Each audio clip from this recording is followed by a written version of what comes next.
అండి అందరికీ. నా ఛానల్ ఎవరైనా కొత్తగా చూస్తున్నట్టయితే ప్లీజ్ సబ్స్క్రైబ్ చేయండి. కార్తీక దీపం సీరియల్లో ఈరోజు ఏం జరిగిందంటే, దీప కడుపులో బిడ్డను త్యాగం చేయాలనే విషయం పారిజాతం ద్వారా తెలుసుకున్న జ్యోష్న హడావిడిగా ఆసుపత్రికి చేరుకుంటుంది. ఇక హారికను కలిసిన జ్యోష్న దీప కడుపులో బిడ్డ గురించి నిజం తెలుసుకోవాలని ప్రయత్నిస్తుంది. అటు హారిక సైతం తెలివిగా జ్యోష్నకు సమాధానం ఇస్తుంది.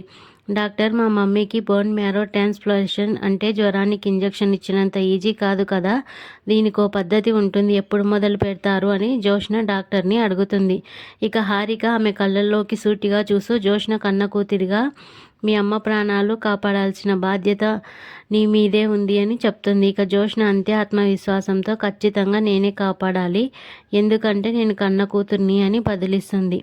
ఇక హారిక కన్న కూతురు అని అంత కాన్ఫిడెంట్గా ఉన్నారా అని అడుగుతుంది డాక్టర్. ఇక కొంతమంది తెలివైన వాళ్ళు ఒక భ్రమలో ఉంటారు, మనం ఏం చెబితే అవతలి వాళ్ళు అది నమ్ముతారని. కానీ నిజం ఏంటంటే అవతలి వాళ్ళు నమ్మరు, కేవలం వింటారు అంతే అని జ్యోష్న సమాధానం ఇస్తుంది. ఇక మనం ఎంత పర్ఫెక్ట్గా ఫేక్ క్రియేట్ చేసినా అది ఒరిజినల్ కాలేదు జ్యోష్న.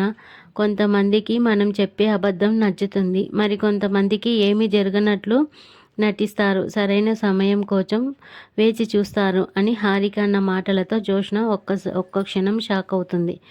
ఇక తన రిపోర్ట్స్ మ్యాచ్ అవ్వడం వెనుక ఏదో ఒక పెద్ద డ్రామా జరుగుతోందన్న జ్యోష్న అనుమానం బలపడింది. అందుకే డాక్టర్ హారికను కన్న కూతురు కాకుండా మరెవరైనా డొనేట్ చేయొచ్చా అని అడుగుతుంది జ్యోష్న.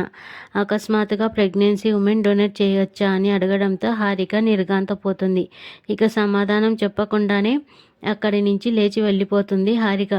వెంటనే జో డాక్టర్ డాక్టర్ అంటూ వెంటబడుతుంది. మరోవైపు కార్తీక్ మాటలు ఆ ఇంట్లో పెను విషాదాన్ని నింపాయి. అమ్మ, దీపకి కడుపులో ఉన్న బిడ్డకి ఇద్దరికీ ప్రమాదం ఉంది, ఇద్దరిలో ఒకరిని మాత్రమే మనం కాపాడగలం అని కార్తీక్ చెప్పగానే కాంచన కుప్పకూలిపోతుంది. ఇక ఇంత జరుగుతుంటే నాకెందుకు చెప్పలేదు అని కాంచన నిలదీయగా కార్తీక్ మౌనంగా ఉండిపోతాడు. ఇక కాంచన కన్నీళ్లతో, ఆ రోజు నా మాట వినకుండా పుట్టింటికి పనికి వెళ్ళడమే దీప చేసిన తప్పు, ఇప్పుడు నా కొడుక్కి కాబోయే వారసుడిని కూడా ఈ దీప దూరం చేస్తోంది అని విలపిస్తుంటే శివనారాయణ కలగజేసుకుంటాడు. ఇక కాంచన, డబ్బు గురించి ఆలోచించకు, ఎంత ఖర్చైనా సరే దీప బిడ్డని కాపాడుకుందామని అంటాడు. ఇక దశరథ కలగజేసుకుంటూ, నాన్న, కొన్నిసార్లు డబ్బు ప్రాణాలను నిలబెట్టలేదని తన నిస్సహాయతను వ్యక్తం చేశాడు. నేను ఆసుపత్రికి వచ్చి డాక్టర్ని అడుగుతానని అంటుంది కాంచన. నాకేం మాట్లాడాలో అర్థం కావటం లేదు, దీని జీవితంలో కొద్దిపాటి ఆనందం కూడా ఆరిపోతుంది, జీవితంలో ఇది ఉంటే బాగుంటుంది అనుకునే లోపే అది దూరం అయిపోతుందని కాంచన ఆవేదన వ్యక్తం చేస్తుంది.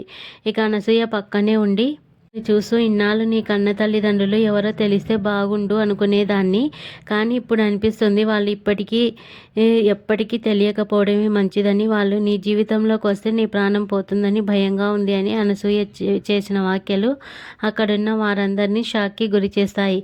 ఇక దశరథ ఆగ్రహంతో, దీపను అందరూ ఎందుకు తప్పుపడుతున్నారు, ఏ తల్లి తన బిడ్డను వదులుకోవాలనుకుంటుంది, ఒక బిడ్డ ప్రాణం కోసం ఒక తల్లి పడే వేదన ఎవరికి అర్థం కావటం లేదా అని చూసి నవ్వుతూ, మీరు పదే పదే అడుగుతున్నారు కాబట్టి అలా అనిపిస్తుంది, దీని గురించి మీ డాడీ దశరథని అడగండి, ఆయనకు అన్ని విషయాలు తెలుసు అని చెప్పి మళ్ళీ గందరగోళానికి గురి చేస్తుంది.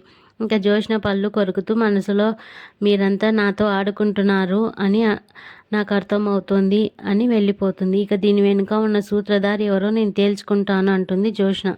ఇక ఇక్కడ దీపన్ హాస్పిటల్కి తీసుకెళ్లటానికి సిద్ధం అవుతుండగా కాంచన కోపం ఇంకా తగ్గలేదు. ఒకవేళ ఆ బిడ్డకి ఏదైనా జరిగితే దీపను నా జీవితంలో నేను క్షమించను, దీప అనే మనిషి నా కళ్ళ ముందున్న లేనట్టే అని కాంచన కఠినంగా మాట్లాడుతుంది.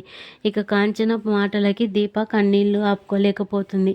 తన వల్ల కుటుంబం ఇంతలా బాధపడుతోందని తెలిసినా దీప బాధపడుతుంది. దీపని కార్తీక్ని తీసుకొని దశరథ ఆసుపత్రికి వెళ్ళబోతుండగా, ఎంత ఖర్చైనా పర్వాలేదు, ఎలాంటి స్పెషలిస్టులైనా తీసుకురమ్మని చెప్తాడు శివనారాయణ. కార్తీక్ దీపలో ఆసుపత్రికి బయలుదేరుతుండగా దీప బాధను ఆపుకోలేక మేనత్త కాంచన ముందు కూలబడి ఆశీర్వాదం కోరుతుంది. ఇక అత్తయ్య, నేను అనుకున్నది జరగాలని నన్ను మనస్ఫూర్తిగా ఆశీర్వదించండి అంటుంది దీప. మనసు అనేది ఉంటే కదా మనస్ఫూర్తిగా దీవించడానికి. కొన్ని బాధలు చావు కంటే ఎక్కువ నొప్పులు కలిగిస్తాయి. ఇప్పుడు నా పరిస్థితి అదే అని అంటూనే బిడ్డ జాగ్రత్త, నువ్వు కూడా జాగ్రత్త అని దీవిస్తుంది కాంచన. అనంతరం కాంచన దశరథ వైపు తిరిగి దీప చేతిని ఆ చేతిలో పెడుతుంది. అన్నయ్య, ఆ రోజు మీ కూతుర్ని నా కొడుకు చేతిలో పెట్టి పెళ్లి చేశారు. ఈరోజు కోడల్ని మీ చేతిలో పెడుతున్నాను. ఈమెను నీ కూతురులాగే భావించి బాధ్యత తీసుకో. డాక్టర్లతో మాట్లాడి బిడ్డను కాపాడండి. ఆ బిడ్డ కోసం ఇక్కడ చాలా ప్రాణాలు ఎదురు చూస్తున్నాయి అని భారంగా చెప్తుంది. ఇక కార్తీక్, దశరథ కలిసి దీపం తీసుకొని ఆసుపత్రికి బయలుదేరుతారు. వారు వెళ్తుంటే కాంచన కళ్ళు చెమర్చాయి. ఇక నలుగురు వెళ్తున్నారు. తిరిగి ఎంతమంది వస్తారో అని ఆ దేవుడికే తెలియాలి అంటూ కాంచన కన్నీళ్లు పెట్టుకుంటుంది. ఇక దీపను బయటకు తీసుకొచ్చిన తర్వాత కాంచన అన్న మాటలు దశరథను తీవ్రంగా కలిచివేస్తాయి. ఇక మామయ్య, బాధపడకండి, నేను దీప మెడలో తాళి కట్టినప్పుడు మీరెంతో కృంగిపోయారు. కానీ ఈరోజు దేవుడు మనల్ని కలిపాడు అని మీరే అంటున్నారు కదా. రేపు మన బిడ్డ విషయంలో కూడా ఇదే జరుగుతుంది. ఇప్పుడు అమ్మా, నాన్న, తాతయ్యలకు నిజం తెలియదు కాబట్టి ఇలా బాధపడుతున్నారు అని కార్తీక్ అంటాడు. ఇక దీప, రేపు నువ్వు సుమిత్ర అత్త కూతురు అని అందరికీ తెలిసినప్పుడు ఇదే దేవుడు రాసిన రాత అని అందరూ సరిపెట్టుకుంటారు. కొన్నాళ్ళ తర్వాత అంతా కలిసిపోతారు. కాకపోతే ఎప్పుడైనా జనాభా లెక్కల వాళ్ళు వచ్చి ఇంట్లో ఎంతమంది అని అడిగినప్పుడు మాత్రం మా అమ్మ మళ్ళీ బాధపడుతుంది. ఎందుకంటే అప్పటి పరిస్థితులు మారిపోయి ఉంటాయని కార్తీక్ అంటాడు. ఇక్కడితో ఎపిసోడ్ ముగుస్తుంది.